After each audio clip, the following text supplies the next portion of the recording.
It doesn't matter if you're into, I don't know, restoring vintage watches, rare sneakers, or Or what we're talking about today, sports cards. exactly, sports cards. You start out just doing it for the love of it. You love the object. But then you hit this pivot point, The moment you look at your collection and see dollar signs instead of, cardboard. right? You think, I have a good eye. I know what this stuff is worth. I bet I could turn this into a side hustle. And that is almost always the moment where people start losing money hand over fist. Because the gap between being an enthusiast and being a profitable dealer is usually just filled with really expensive mistakes. You're moving from a subjective appreciation to what is, a ruthless market. Exactly. And to help us navigate that gap today, we are doing something a little different. We're looking at a postmortem. A data set. Yeah, a data set from a collector. He goes by Danielson Sports Cards.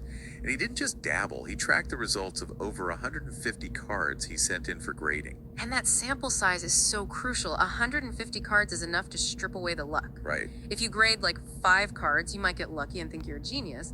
When you grade 150, the data, it starts to reveal your actual blind spots. And the mission for this deep dive is to look right at those blind spots.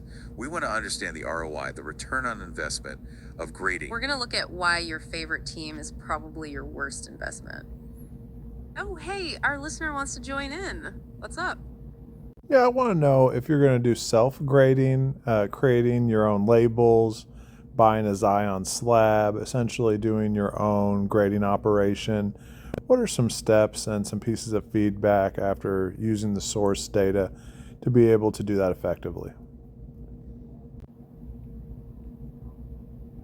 That is a fascinating question. We love when you jump in with those big ideas. That's the ultimate pivot point, right? Moving from collector to actually building your own grading company. Right. And based on what we've seen, there are definitely people doing this. It's the rise of the independent grader. The source material even mentioned that having your own grading service was an idea that Card Market had themselves. But if you want to be effective, if you want your Zion slab to actually hold value, you need reputation and consistency. Because what are you really selling? You are selling an opinion encased in plastic. Exactly. And people will only pay a premium for that opinion if they trust it. The established companies like PSA have decades of trust. And trust is where the value comes from. A PSA 10 has a high value because the market recognizes and trusts their standards. So step one in doing this effectively is achieving an objective standard that the market can verify. You would need some serious equipment too, right? Microscopes, high resolution screens for centering. Yes, the grading process at places like Card Market involves microscopes to project every small detail of the card onto a screen. You need that auditing level. And then you have to formalize it. You can't just eyeball it. You need publicly posted standards like PSA has on their website. You need to define what a 10 looks like, what a 9 looks like, so people can check your work. Transparency builds that critical trust. And consistency. A core theory behind using AI for grading is that you should receive the exact same grade every time you resubmit. That is the gold standard for objectivity. If you're running your own service, you need quality control so you aren't changing a 7 to an 8 on a whim. You need checks and balances, maybe having multiple people look at high value cards, just like the established companies do. And finally, your turnaround time is key. Companies like SGC are gaining ground because they can turn submissions around in 2 or 3 weeks. That's a huge competitive advantage. So if you're building a grading company, it's not just about the plastic. It's about establishing trust, clarity, consistency, and speed. Ultimately, you want your label to be the one people rely on when they check their calculations for, our next point. Investment. This is what we were going to get to. Why most people are doing the math all wrong and how to choose between the big grading companies. It's basically a crash course in how to stop burning cash on plastic slabs. Okay, so let's start with the first big lesson from Danielson's data. And this one, it really stood out to me. It's not about the cards, it's about the person holding them. The home field disadvantage. That's it. This is a fascinating psychological finding. Let's revisit his baseline quickly. Yeah. Across all 150 cards, his average grade came back as a 9.36. A strong average, showing he knows what a clean card looks like. He improved over time, pushing 9.5 later on. So where does the disadvantage come in? It happens when he grades the cards he actually cares about. The ones he loves. When he isolated data for his favorite teams, the Seattle Seahawks and the Supersonics, that average grade didn't go up. It cratered to an 8.7. It was a massive drop. Why is he worse at grading the cards he loves? Because he stops acting like an auditor and starts acting like a fan. It's unconscious bias. When you look at a card you're indifferent about, you're brutal. You see every flaw. You're just looking at an asset. But with your favorite player, your brain wants that card to be a 10. You literally edit out the flaws, rationalizing the damage. The fan in you is basically wearing beer goggles for the card. That's the perfect analogy. And the cost of those goggles is significant. An 8.7 average means losing money after paying those grading fees. Exactly. You're losing money. So the takeaway here is if you want to make money, don't grade your personal collection. Or at least recognize why you're doing it. If it's your PC, it's for preservation, not profit. Right. If you are running a business, you have to divorce your emotions from the inventory. You cannot trust your own eyes when your heart is involved. Okay, so step 1 is checking your bias. Step 2 involves checking your calculator. Mm-hmm. Because most beginners are using bad math when they decide what to submit. This is the 10 or bust trap. Explain that. You see a PSA 10 sell for huge money and you send it in hoping for the jackpot.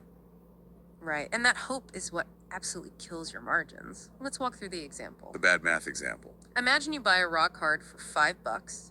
You spend about $22 to grade it. So you're in for $27 total. Got it. You're hoping for that 10. But let's say you get a 9. A grade of 9. For this specific card, a PSA 9 sells for $18. Wait, I spent $27 to create something worth 18. I just lost $9. Exactly. And the problem is getting a 10 is really difficult. If a grade of 9 results in a loss, you aren't investing. You're gambling. You're just betting it all on the 10. And if you miss, you bleed money. So what does the good math look like? How do you hedge that risk? You have to look for the safety. Only grade cards where a PSA 9 is, at worst, a break-even proposition. Or a small profit? Give us the numbers on that. Sure. Take a card that costs, say, $40 raw. Grading fee is still $22. Total cost basis is $62. Now, if a PSA 9 of that card sells for $68, you are safe. Because even if I fail and get a 9, I got my $62 back plus $6. You kept the lights on, but if you hit the 10, maybe that card is worth $200. I still get the massive upside, but I've protected my downside. Correct. The strategy is about establishing a really firm floor. If the PSA 9 loses money, the card belongs in a binder, not a grading pile. That seems incredibly practical, but it brings up a technical question. We're talking about hitting the 10th, like it's just a matter of condition. Right. But we know that the source brings up a tool called gemrate-.com. Yes. This is manufacturing. We tend to think that if we pull a card fresh from a pack, it's mint. Well, yeah, it hasn't been touched. But the factory makes mistakes. Gemrate tracks the gem rate. The percentage of cards submitted that actually receive a 10. It's a report card for the printing press. The source uses a startling comparison. The 2021 Prism set, Trevor Lawrence and Justin Fields. Same set, same year. But the gem rate for Trevor Lawrence is only 10%. Only 1 out of 10 gets a 10. Meanwhile, the gem rate for Justin Fields is 50%. 50. That is a massive discrepancy. It's likely a specific recurring defect on the Lawrence sheet, but think about what that means for you as a buyer. If I buy a mint-looking Trevor Lawrence raw on eBay, You're walking into a statistical buzzsaw. I'm betting against a 90% failure rate. You are fighting the manufacturing process itself. So before I even buy a raw card, I should be checking gem rate to see if a 10 is even realistic. Absolutely don't chase ghost 10s. Wow, this is really layering up nicely. Psychological check, financial safety net, and now the data check. Mm-hmm. So let's talk about where we actually send these cards. PSA is the big name. They command the highest resale value, but the source makes a nuanced argument for using a competitor, SGC. For ultra-modern cards. And this comes down to the grading scale, right? It does. PSA uses a strict scale, 10, 9, 8, no half steps. SGC, however, has a 9.5 grade, Mint Plus. Why does that 9.5 matter so much financially? Let's look at the Brock Purdy example.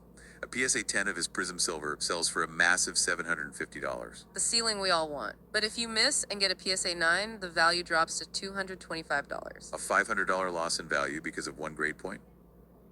Now look at SGC. 810 sells for less, about $600. You cap your upside a little. So why would I do that? Because of the 9.5, and SGC 9.5 sells for roughly $375. Ah, I see. It's significantly higher than that PSA 9. Exactly. The 9.5 acts as a softer landing. If you are 100% sure the card is perfect, SGC offers you a middle class outcome. With PSA, it's feast or famine. So the strategy is, if the card is undeniably perfect, send it to PSA. Go for the max payout. But if it's maybe if there's a tiny dimple, send it to SGC. Exactly. You give up the absolute peak price, but you protect yourself from that huge plummet. It's risk management. You are choosing the grader based on the probability of the card's actual condition. That is the detail that separates the pros from the people who are just donating money to grading companies. It really is. Yeah. So we have the strategy, now we need the cards. The source identifies 3 main hunting grounds. Packs, eBay, and local shops. Let's start with eBay, where most people get burned. The buyer's trap.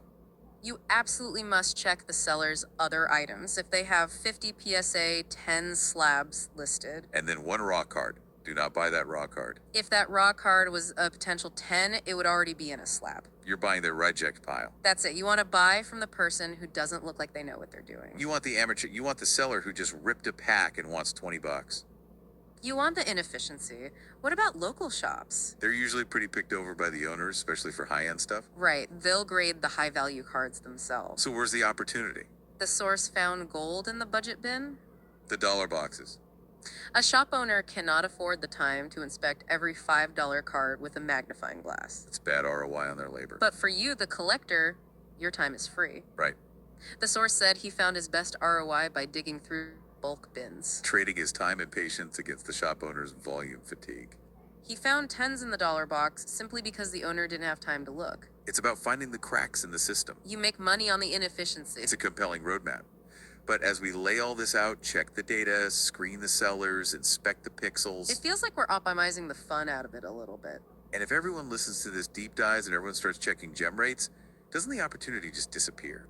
That is the seller's dilemma. If you become expert enough, you become the seller we warned people to avoid. Right, you become the guy selling the rejects because you kept all the gems. And if everyone becomes, hey, yeah, what's up? I was wondering, which players would you suggest buying for the best return on investment? That is a question we get constantly. And it brings us right back to our third major rule, timing the market. You can't just pick a player, you have to pick the right moment to buy that player. The source material gave us some great rules of thumb for this, actually. The core idea is to buy low when no one is paying attention. And sell right before the hype explodes. For football cards, you want to buy them in May or June. That's when people are focused on basketball playoffs or baseball. You want to get those football cards graded while they are cheap, and then sell them in July or August. That's when training camp starts and people get excited. They cited the example of Sam Howell, whose value nearly doubled just after one preseason game. That spike in enthusiasm is what you're grading for. Same goes for baseball. Buy in December and January. Sell right before the season starts in February and March. Or what about a young player like a prospect? You should grade their prospect cards before their debut. You want to have the graded card in your hand so you can sell it right when they get called up. That is when their prices almost always spike. So it's less about picking the next Patrick Mahomes. It's about predicting the market's enthusiasm cycle. And buying the player when they are in their off-season or pre-hype phase. Exactly. You are trying to capture that immediate short-term appreciation. You're using the grading time to add value while the card is sitting at the company. If you buy a card and its value's going down while it's being graded, you're losing. Which is why you want to avoid buying base cards a few weeks after a product release. You'll miss the initial window, and prices will immediately start to drop. It's all about calculated timing and understanding momentum. It also requires that you have the right inventory on hand when that spike happens. The source even showed the example of Victor Wembanyama, His card values went down after release. but then started to rise again in July and August as the season approached. That's the window you want to submit in. So if we remove all the risk, do we also remove the thrill of the find? That is the big question. If we become too efficient, we rely on others' mistakes. Right, you become the guy selling the rejects because you kept all the gems. And if everyone becomes that expert, the market becomes perfectly efficient. So the treasure hunt aspect relies on people making mistakes. It does. At what point does efficiency kill the magic? Something to mull over the next time you are staring at a card with a magnifying glass. Absolutely. Well, that wraps up our look at the grading game. We hope this breakdown of strategy helps you with your timing. A huge thank you to the data from Danielson Sports Cards for making this analysis possible. And remember, trust the math, not your heart, especially if you're a Seahawks fan. And good luck with those submissions. We'll catch you on the next deep dive. Take care.